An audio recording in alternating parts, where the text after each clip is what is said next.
नमस्कार मित्रांनो, या मालिकेच्या आजच्या भागामध्ये अगदी मनपूर्वक मी तुमचं स्वागत करते। आजच्या भागामध्ये आता आजीला अचानक खोकला येतो। समर म्हणतो की आजी काय झालं, तुला अचानक कसा खोकला का आलास, तू आता रुटीन चेकअपला गेली नाही ना। त्यावरती आता समर खूप अगदी आजीची काळजी करत मात्र तिला सांगत असतो। तर आजी म्हणते की हे बघ पिंट्या, मी खरंच जाईल, आता रंगपंचमीचा कार्यक्रम वगैरे झाला ना तर मी नक्की चेकअपला जाईल, तू नको इतकी काळजी करू रे। आता समर म्हणतो की आजी अगं तुझी काळजी करू नको तर कुणाची करू, कारण आता जवळचं असं माझं कोण उरलेलं आहे। त्यावरती आता आजी म्हणते की हे बघ पिंट्या, अरे डोळे उघडे ठेव, आणि डोळे उघडे ठेवून मात्र बघ समोर खूप काही माणसे आहेत, जुनी सुद्धा आणि नवी सुद्धा। त्यानंतर आता इकडे सरपोतदारांच्या घरामध्ये जेव्हा आता अधिरा रोहन आत येतात, आता बाबा खूप चिडलेले आहेत। बाबा म्हणतात की झालं का समाधान, तुझ्या आईला तू विचार, झाले का तिचे समाधान, कारण काय गरज होती इतक्या सगळ्यांसमोर मात्र हा तमाशा करण्याची। आता मंदा काही स्वतःची चूक मानतच नाही, ती म्हणते की हे बघ मी फक्त मात्र प्रत्युत्तर दिले, बाकी माझी काहीच चूक नव्हतीच, जे झालेलं आहे तर त्याबद्दल सांगत होते। तुम्ही सारखं मला नकारात्मक असं बोलत होता आणि बोलत होता की नव्हता, सोसायटीतील सगळ्या माणसासमोर माझा अपमान करत होता, मग मला वाईट वाटत होतं की नव्हतं वाटत, मी फक्त पूजाविधी कशा करायचं त्याबद्दल तिला समजावत होते। आणि आता मात्र तिने जर तिच्या घरून सगळं काही शिकून ती आली असती तर मात्र काय गरज होती मला तिला समजवण्याची, तिच्या फॅमिलीने हिला काही शिकवलं नाही, यात माझा काही दोष आहे का। आता अधिरा लगेच म्हणते की झालं, आता यांचं सुरू झालं, शेवटी माझ्या फॅमिलीला मध्ये घेतलंच, शेवटी आले माझ्या फॅमिलीवर। त्यावरती रोहन म्हणतो की हे बघ अधिरा तू तरी शांत राहा।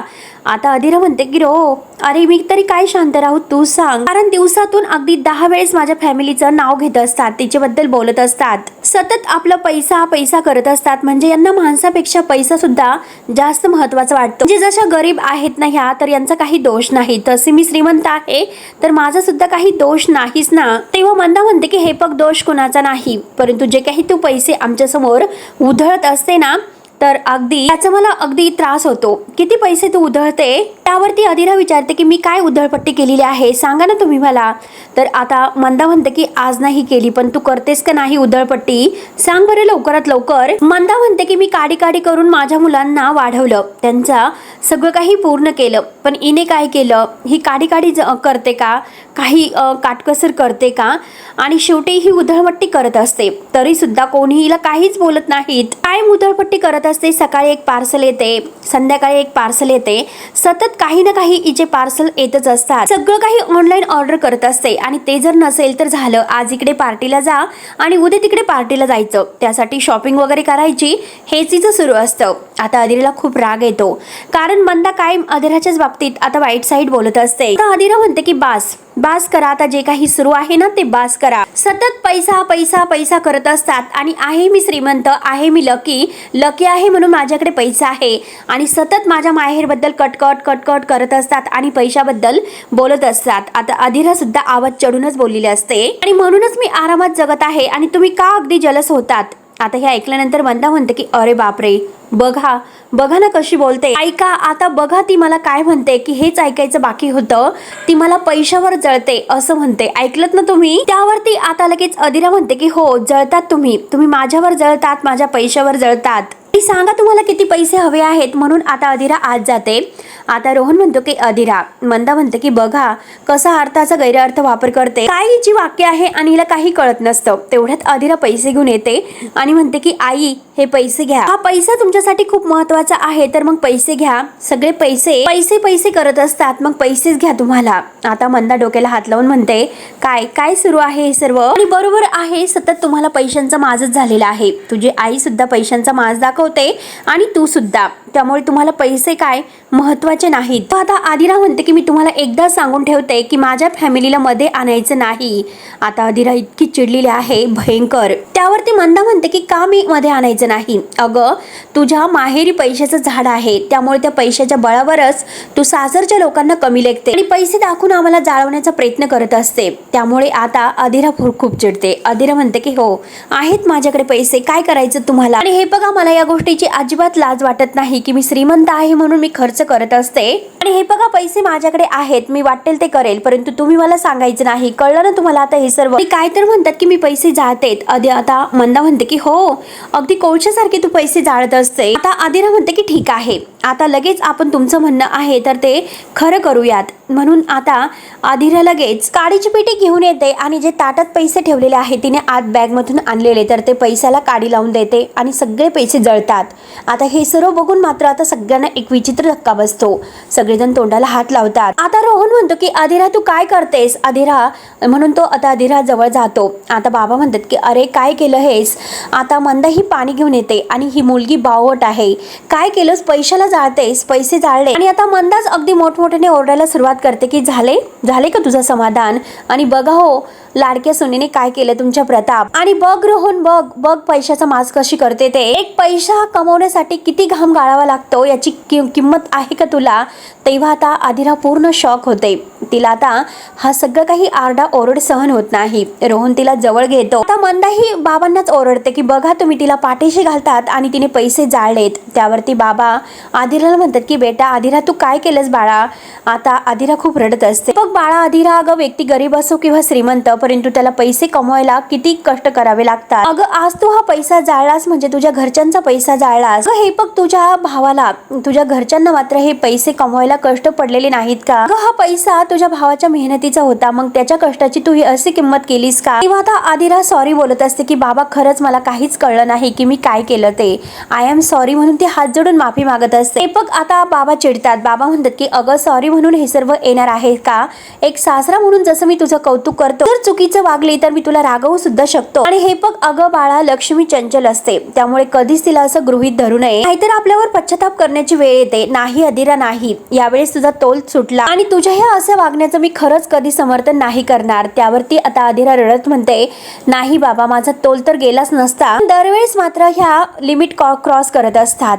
आता मंदाकडे बघत मात्र आदिरा आता बाबांना सांगत आहे तुम्ही सांगा मी किती सहन करू. दरवेळेस काही ना काही फॅमिलीला बोलत असतात, पैशाला सुद्धा काहीतरी बोलत असतात, मग मी काय इतकं सहन करून घ्यायचं. बाबा मी त्यांना किती वेळ समजावण्याचा प्रयत्न केला की माझी लाईफस्टाईल वेगळी आहे, तरी सुद्धा मी ऍडजस्ट करण्याचा प्रयत्न करते, त्यामुळे प्लीज मला थोडासा वेळ तरी द्या. परंतु ह्या वेळ सुद्धा देत नाही. प्रयत्न केला सुद्धा यांना प्रॉब्लेम असतो, नाही केला तरी सुद्धा प्रॉब्लेम असतो. तेव्हा आता मंदा म्हणते की हो मला आहे ना प्रॉब्लेम, कारण तू वागतेस तशी. हे बघ जेव्हापासून लग्न करून तू या घरात आली तेव्हापासून तू आदिरा सरपोतदारासारखं वागलीस का कधी, या प्रश्नाचं उत्तर दे बरं.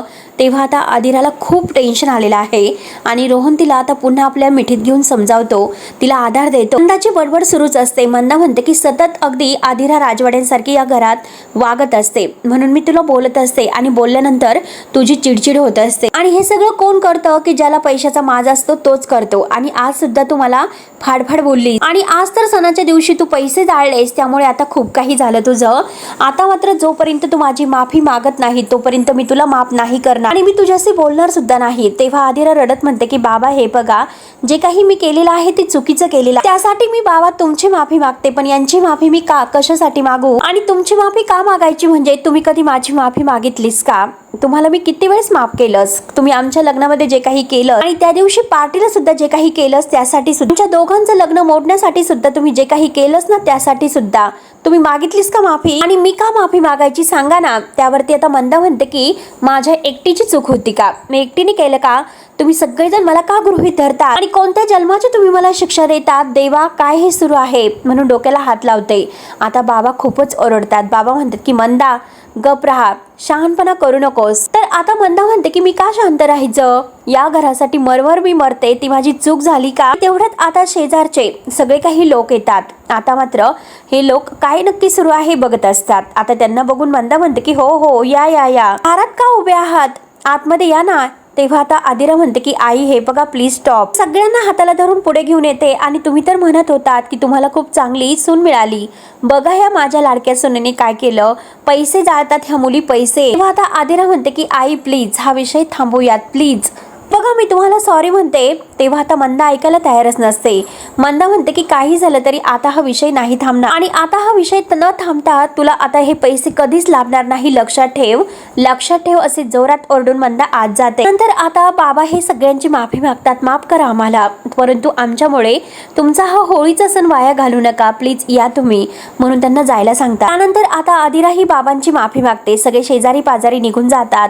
आता बाबा म्हणतात की हे बघ आदिरा, तू जे काही केलं ते चुकीचं केलं, पण यापुढे मात्र वागताना असं वागू नको. बघ तुझी सासू आहे ना ती अत्यंत कडवट बाई आहे. तू कितीही चांगलं कर आदिरा, पण काहीतरी खोट ती त्यात काढणारच. या प्रत्येक वेळेस तू डोक्यामध्ये असाच राग घालणार आहे का? त्यासाठी मी तुला एक सल्ला देतो, या सगळ्याकडे मात्र तू दुर्लक्ष करायचं. आता यावर मात्र यासारखा दुसरा कोणताही उपाय नाही. आता बाबा हे आदिराला रोहनला आतमध्ये घेऊन जायला सांग आणि आता रोहन आदिरा आत जातात. तेव्हा आता बाबा हे देवाला हात जोडतात की परमेश्वरा, अरे अजून काय बघायचं बाकी राहिलेलं आहे, काय काय बघावं लागेल. बाबांना खूप वाईट वाटतं. त्यानंतर आता इकडे अंशुमन आणि मलिका हे आतमध्ये आहेत आणि अर्पिता सुद्धा. आता मात्र मलिकाची चिडचिड होत आहे की ही स्वानंदी, या स्वानंदीमुळे मात्र दिवसेंदिवस या घराचं म्हणजे तिचं महत्व वाढत चाललेलं आहे. घराची मालकीन व्हायला बघते ती आणि मालकीन तर झालेलीच आहे, कारण आजकाल स्टाफ सुद्धा मला जुमानत नाही आणि हे अजिबात मला सहन होत नाही. आजकाल सगळं काही तिच्या इशाऱ्यावर चालतं. कोण आहे ही मुलगी आणि कुठून आली, मला आता नाही सहन होत. तेव्हा आता मलिका खूपच अगदी त्रास करून घेत आहे. तर अर्पिता म्हणते की मम्मा तू शांत हो आणि बस बरं इथे खाली. आता तिला खाली बसवते, शांत करते. अंशुमन म्हणतो की मॉम अगं माझं काय होत असेल, अगं तुझं तर अगदी घरातील नोकर ऐकत नाही, परंतु माझी तर नोकरासारखी अवस्था झालेली आहे. त्या दिवशी मी नारायणला काम सांगितले, परंतु तो तर मला असं म्हटला की नाही, ते काम तुम्हाला सोनंदी मॅडमने करण्यासाठी सांगितलेलं आहे, ते तुम्हालाच करावं लागेल. याच्या अगोदर कोणाची हिंमत तरी झाली असती का असं बोलण्याची. आता मलिका म्हणते की हो ना, आता या अगोदर सगळे नोकर माझ्या इशाऱ्यावर नाचत होते आणि आता तर सगळेजण माझ्या उलट वागतात. यशवंत म्हणतो की आता मला घरात सुद्धा अगदी घाबरूनच राहावं लागतं. सगळं काही स्टाफचं लक्ष माझ्यावर असते. कचरा करून टाकला तिने माझा या नोकरांसमोर सुद्धा. आणि मला सांग, मी या घरचा मालक आहे, पण तरी सुद्धा मला तसं राहता येत नाही. काय उपयोग आहे सगळ्याचा. मलिका म्हणते की हो ना, माझं सुद्धा या घरामध्ये सध्या काहीच चालत नाही. पार्ट्या, उत्सव सगळं काही अगदी या सोनंदीसाठी सुरू असतं आणि एकदा कार्यक्रम वगैरे झाला, या पार्ट्या वगैरे, म्हातारी मात्र त्या सोनंदीला काहीतरी देत असते, गिफ्ट वगैरे, हार वगैरे सोन्याचा काही ना काही देत असते. यशवंत म्हणतो की एकतर माझी इमेज खराब झालेली आहे, त्यामुळे ह्या पूजा वगैरे आहेत ना, यात मला अजिबात इंटरेस्ट नाही. त्यावरती आता मलिका म्हणते की काही दिवस तू हे सगळं सहन कर. अंशुमन म्हणतो की नाही, कारण हे सगळं मला इरिटेट होतंय. मला पार्ट्या आणि एन्जॉय करण्याची सवय आहे आणि हे बघ आता मात्र मला नाही सहन होत. किती दिवस हे सर्व करत राहायचं, अशी नोकरासारखी वागणूक. मी कंटाळलो म्हणून आता अंशुमन अगदी भिंतीला डोकं आपटून घेत असतो. काही कर पण माझी ही शिक्षा अगदी बंद कर. आता अंशुमन जोरजोराने डोकं आपटून घेत असतो. मलिका दुसरंच विचारत असते, कारण आता अर्पिता म्हणते की मम्मा अगं बघ ना तो काय करतो, तू तरी काहीतरी कर ना, कोणते विचारत आहेत. आता मलिका शांतपणे म्हणते की अगं मला एक गोष्ट सांग अप्पी, अगं त्या म्हातारीने आनंदची आठवण का काढली असेल बरं. तेव्हा आता अंशुमन म्हणतो की मरून दे त्या आनंदला. आता मलिका म्हणते की अरे पण तो जिवंत आहे. तेव्हा मलिका म्हणते की असं व्हायला नको, कारण सारखं सारखं जर ते समोर आनंदचं नाव घेत राहिले तर आता समर सुद्धा आनंदला मिस करेल आणि जर असं झालं तर समर पुन्हा एकदा आनंदला ऑफिसमध्ये बोलवेल. असं व्हायला नको. तेवढ्यात मात्र रोहिणी मात्र ही अंशुमनने सांगितलेला चहा वगैरे घेऊन आतमध्ये येतच असते आणि यांचं हे बोलणं सुरू असतं. अंशुमन म्हणतो की अगं मॉम तू काळजी करू नको, कारण दादाचं मन नाही बदलणार. आता मात्र अर्पिता विचारते की कशावरून. त्यावरती अंशुमन म्हणतो की दादाचा जो काही आपण म्हणजे आनंदचा गेम केला ना, तो प्लॅन अगदी परप्रूफ होता. छोटी मोठी जर गोष्ट असते तर मला वाटलं होतं दादा त्याला जाऊन देईल, परंतु आता दादाला राजवाड्या प्राईड पुढे दुसरं काही दिसत नाही. आता रोहिणी हे सर्व दरवाजात उभी राहून बोलणं ऐकत असते. लीमा मावशीने मात्र असं काहीतरी अगदी करून त्याला चोर ठरवलेलं आहे, त्यामुळे दादा परत त्याला अगदी समोर सुद्धा उभं नाही करू शकणार. ते पक्के एकमेकांचे शत्रू झाले, त्यामुळे आता आनंदचं मला टेन्शन नाही, आता फक्त मला माझं टेन्शन आहे. असंच कायम मला झाडू मारावा लागला ना तर मी इथून कायमचा पळून जाईल. प्लीज मॉम तू काहीतरी कर. आता तो मलिकाच्या पाया पडत असतो आणि तेवढ्यात रोहिणी हे सर्व ऐकते आणि तेथून जायलाच निघते आणि तिच्या हातातील स्ट्रे आहे तो खाली पडतो आणि फुटला जातो. त्याचा आवाज यांच्या कानापर्यंत येतो. आता मलिका विचारते की आवाज कसला झाला. अंशुमन घाईने बाहेर येतो. आता रोहिणी बाहेर दिसते आणि तो रोहिणीला म्हणतो की थांब. रोहिणी आता ते फुटलेला स्ट्रे वगैरे आहे तो अगदी घेऊनच बाहेर धावतच जाते. अर्पिता आणि मलिका धावतच खाली येतात. नक्की काय झालं आहे हे बघतात. अंशुमन त्या रोहिणीच्या मागे जातो. अर्पिता विचारते की मम्मा इथे कोण होतं आणि तेवढ्यात आता इकडे ह्या अंशुमन धावत येतो आणि रोहिणीचा हात धरतो. रोहिणी सोड करत असते. अंशुमन म्हणतो की मी कधीपासून आवाज देतो, ऐकू येत नाही का? मलिका अर्पिता तिच्या मागेच येतात. अंशुमन तिला म्हणतो की तू चोरून ऐकत होतीस. आता रोहिणी घाबरत नाही असं म्हणते आणि तू चोरून ऐकत होती तर रोहिणी नाही म्हणते. अंशुमन तिला धमकावतो की खोटं बोलू नको. रोहिणी म्हणते की सर मी काही ऐकलं नाही. अंशुमन म्हणतो की तू ऐकलंस, आता मी जे काही सांगतो तर ते ऐकून घे. जर तू तोंड उघडलं तर माझ्यासारखं वाईट कोणी नसेल. रोहिणी म्हणते की मी काही ऐकलं नाही तर अंशु जोरात ओरडतो की खोटं बोलू नको. रोहिणी सांगायला तयार नसते तर अंशुमन म्हणतो की थांब, आता तू अशी नाही ऐकणार म्हणून तो चाबूक घेऊन येतो. विचारतो की सांग तू काय ऐकलंस. रोहिणी बिचारी घाबरते. आता मलिका अर्पिता पाहतच असतात. जोरजोराने तो रोहिणीला चापकाने मारत असतो. रोहिणीला खूप त्रास होतो. परत तो रोहिणीला मारणार तोच आता सोनंदी मागून येते आणि त्याच्या हातातील चाबूक धरते. अंशुमन चाबूक जोराने ओढत असतो परंतु सोनंदीने अगदी पूर्ण दाबून धरलेला असतो. तो आता वळून बघतो तर काय सोनंदी. मलिका अर्पिता खूप घाबरतात. समोर सुद्धा आता समोर येतो आणि आजी सुद्धा. ही रागाने मात्र सोनंदी त्याच्याकडे पाहत असते आणि हा भाग येथे संपतो. सोनंदी अंशुमनवर खूपच भडकते की तुझी हिंमतच कशी झाली, एका मुलीवर हात उगारला, माणूस आहे की राक्षस. समोर म्हणतो की तुला आता अशी शिक्षा द्यावी लागेल की आयुष्यभर तुझ्या लक्षात राहील. एका स्त्रीवर हात उचलला तर किती मोठा गुन्हा असतं ते आता तुला कळेलच. म्हणून सोनंदी आपला पदर कमरेला खोचते आणि अंशुमनला जोरात अगदी त्या चापकाने मारते. तेव्हा आता मित्रांनो पुढे नक्की काय होतं हे बघण्यासाठी आपल्या चॅनलला नक्की सबस्क्राईब करत राहा. धन्यवाद.